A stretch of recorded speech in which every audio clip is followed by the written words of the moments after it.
Welcome to this Eskrima podcast. My name is Jason Enai, and I am an Enai Escrimador. So, Memorial went really well, and one of the things that we ended the event on was the idea of community, really. And then also, like, how that impacts training and results. That's what I was kind of expressing gratitude for. Big thanks to FMAsupply.net for tabling, and the Stockton Multi-Style guys, June Godico and Terry Joven and Fernando and Eugene for presenting SLD. Also, great sense of appreciation from Mushtaq Ali Al-Ansari for his presentation on Chamadi Salat. He really talked conceptually, and I got a lot of positive feedback from, of course, both of them, as well as Coach Miguel Ruby, who presented Dos Pares, Espada Daga, the linear method, right? So that was pretty cool. And then, of course, all my gurus, Lahong Guru, Chris Castle, Lahong Guru, Justin Meyer, Guru, Lauren Dew, and my Kadar gurus. There was a couple of them. There was, of course, Patrick Pinson, Alan Roholt, Alan Ewers, and Kaidu.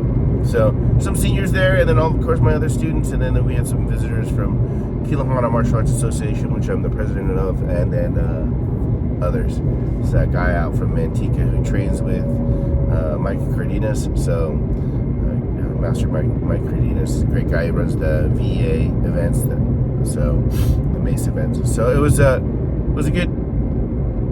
good weekend in memory of my father and the mission of the United System of Eskrima, the mission of the mission of preserving and propagating Filipino martial arts. But I wanted to talk today a little bit about that idea of community and its impact on your training. So the first part is community in the sense of, like, there's family and friends that support you in the thing that you do. There's some people that will detract, like, I don't know why you spend all your time doing that, or something of that nature. Let's go out and drink and have fun instead of you training. You shouldn't listen to those people, in my opinion.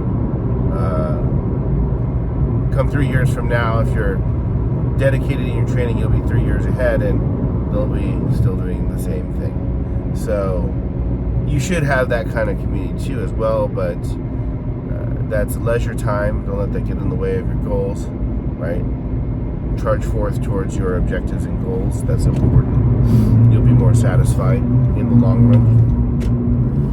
So, and then of course there's the family that supports you.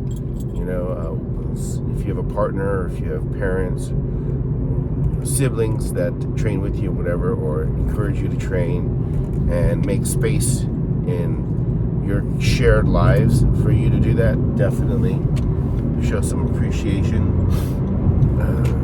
And then there's this other aspect, which is, I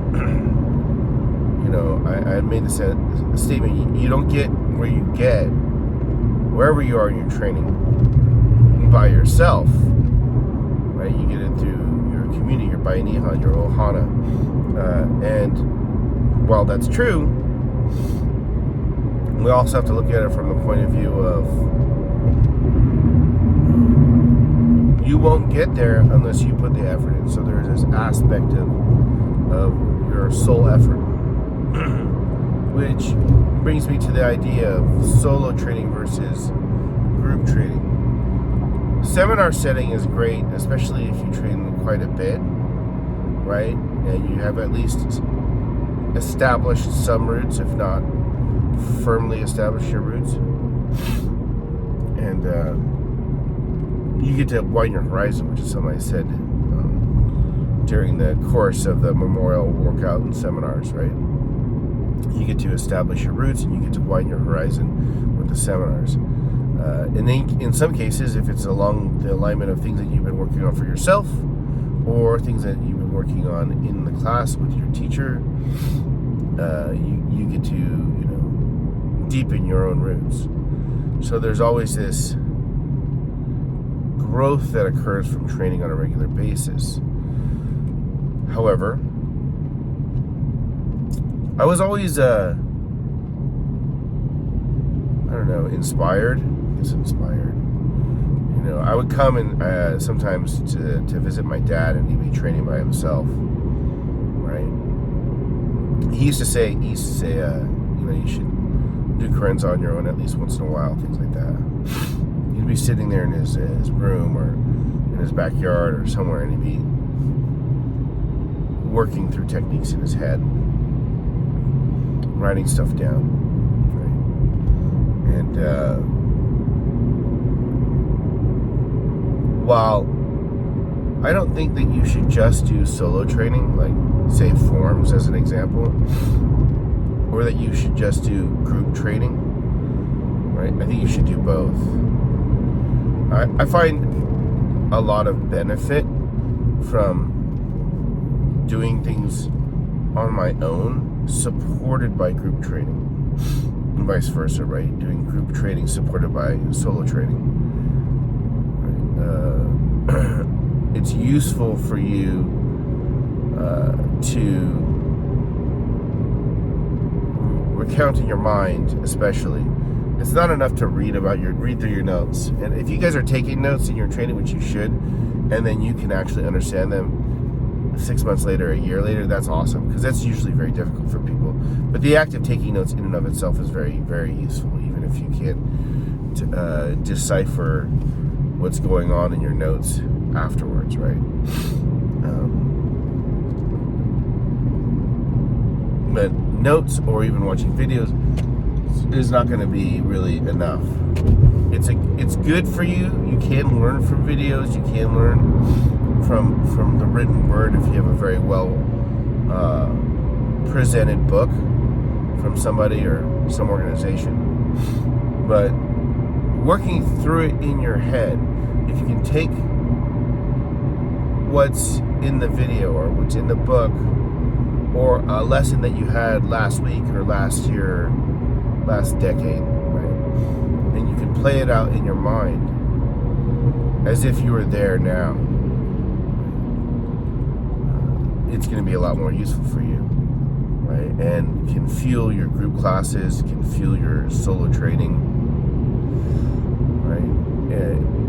The solo training is a very important way of bolstering your method. Like, when I was younger, I used to always have a specific place where I'd train, right? Now I have one where I live now, and I got like one of those Philippine weapons plaques, weapons of the moral land or something like that. I'll have like the motto of the United System of Eskrima posted up, maybe a picture of my dad or something like that, but I'll have those things up. And that's my space to train by myself, right? If you're training in an IN, that's definitely something that you need to have as a space at home for yourself to reflect and train by yourself, in addition to your group training.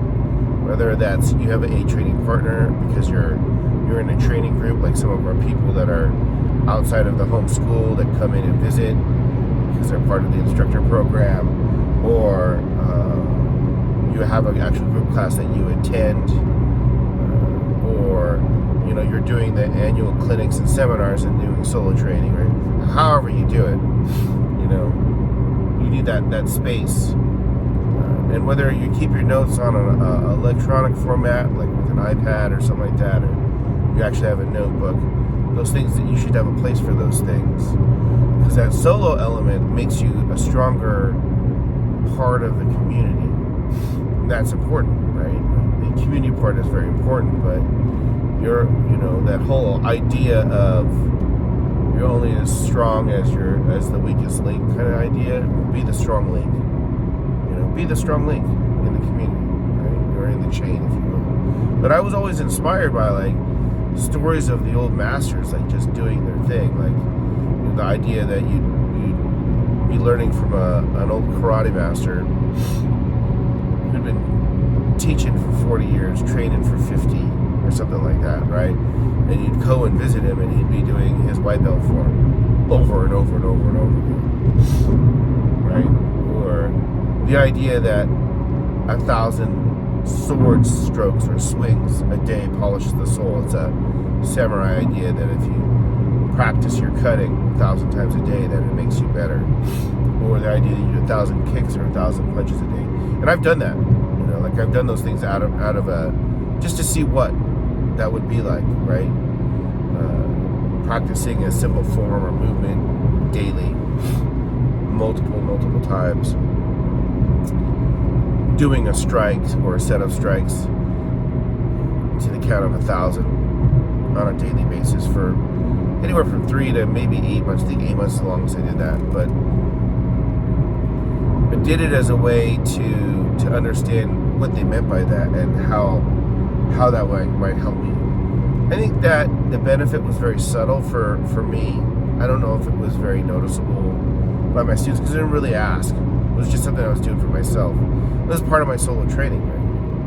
You know, I was used to teach this guy. He was a good student, right? But he had a friend, same name as me, who did Muay Thai, Buddhism. He told me the guy does his defenses and then his 5 straight combos every day in his garage, just in the air, but fast and hard as he can. And that one activity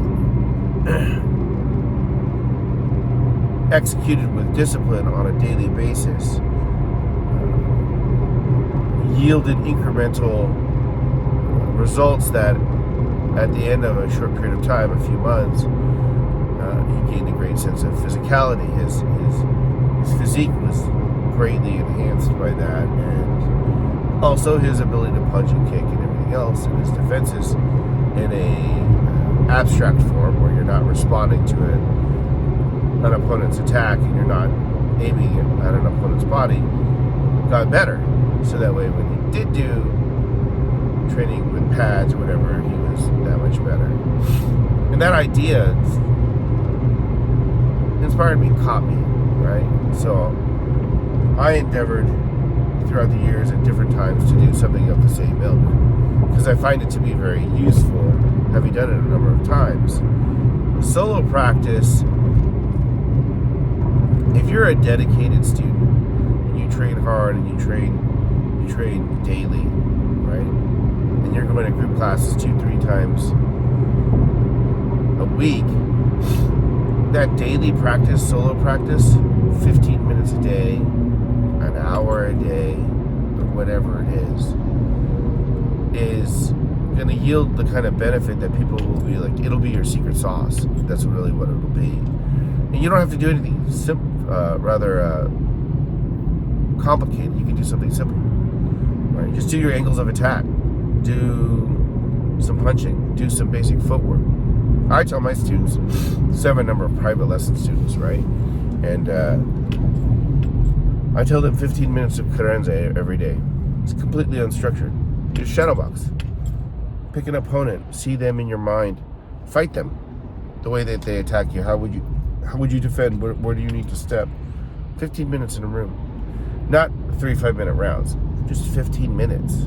15 minutes of moving and thinking and having your mind in that space. When I was 17 or 18, I did a lot of solo practice. And it was always angle 1. This guy feeds me angle 1. What do I do? Angle 2, angle 3, all the way through all the angles. And then combos me a 1 and a 2. What am I going to do? Combos a 1 and a 3, or a 1 and a 4, or 1 and 5, and I just climb through variants of single, double, and triple striking and how I might move. And there's 2 opponents, and it's 15 minutes. 15 minutes on a regular basis. Maybe you do in the air your most fundamental basic techniques first, right? Maybe you do Wing Chun and you do the little idea little thought form every day first before you do anything else. The results you yield will be your secret sauce from that dedicated practice, right? So, training in the group is great, and it's very motivating, and you get to connect with people, right? Added with solo training is that opportunity for you to double down on your investment in yourself, to garner significant results in a short period of time, right?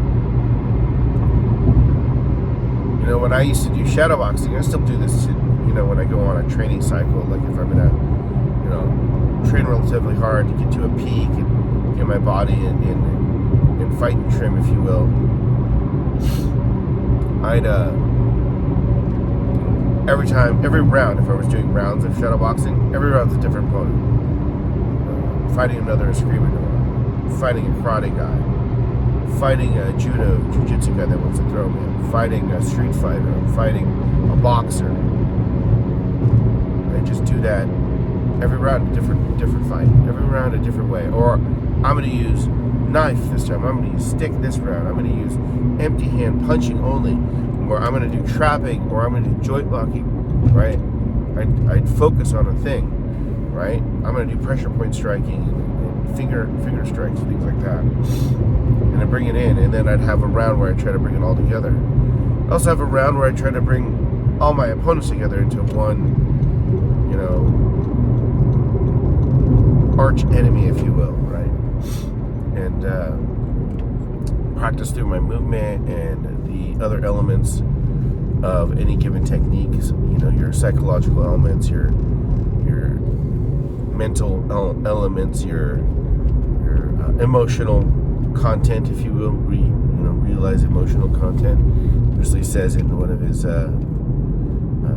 lines in The Enter the Dragon, right? Practicing all that together. So that when I got to group classes, I'm not having to figure out which hand is right, which hand is left, and I can step in a natural way that required no effort whatsoever. That when the teachers spoke and I could listen, I could immediately relate that to all the other group classes and all the other solo training I had done and research, whether I was reading a book, watching a video, reviewing something that I had taken notes on. That solo practice was a big part of what made me able to fully absorb what was taught, so I could really spend time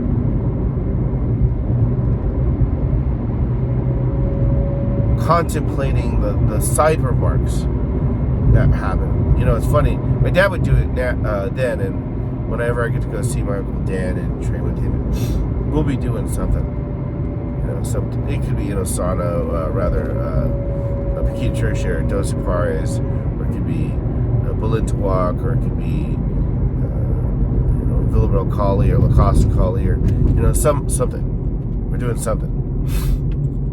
I'm gonna go through the sequence of things, and he'll give like 2 or 3 levels of material in one presentation, so that the people that are there that are just learning it, and the people that have been doing it for a little bit can get a little deeper, and the people that do it for a while can garner just a little bit more, right? And then he'll make a side comment for the people that do it for a long time, it seems like, right? And he'll be like, oh yeah, but if you really did this, you could do this. This is what you really do.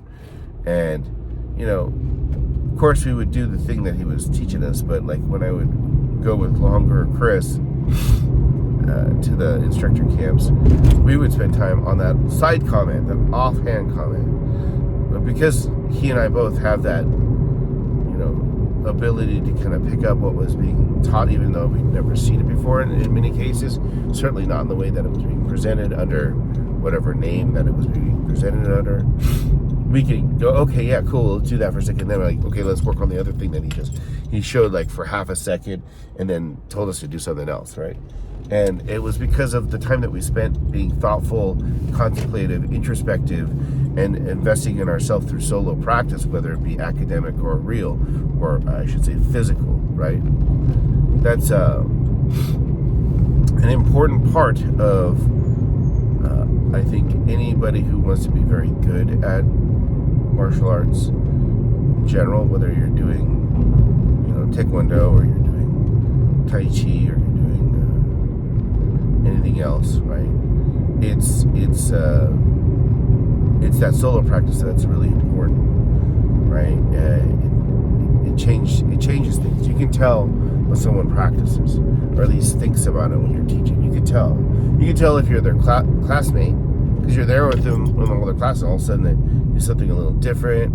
Maybe they make an offhand comment. I have a student, Frank, who been injured recently, but he takes very good notes, and I could tell, even during the memorial, when he came just to train for the memorial a little bit, it was a little bit taxing on his body because he's still healing from a leg break, but you can tell he improved, and you can tell he's thinking about it, right? And that's important part of it. If your training is exclusively the 1 or 2 hours a week that you put into it,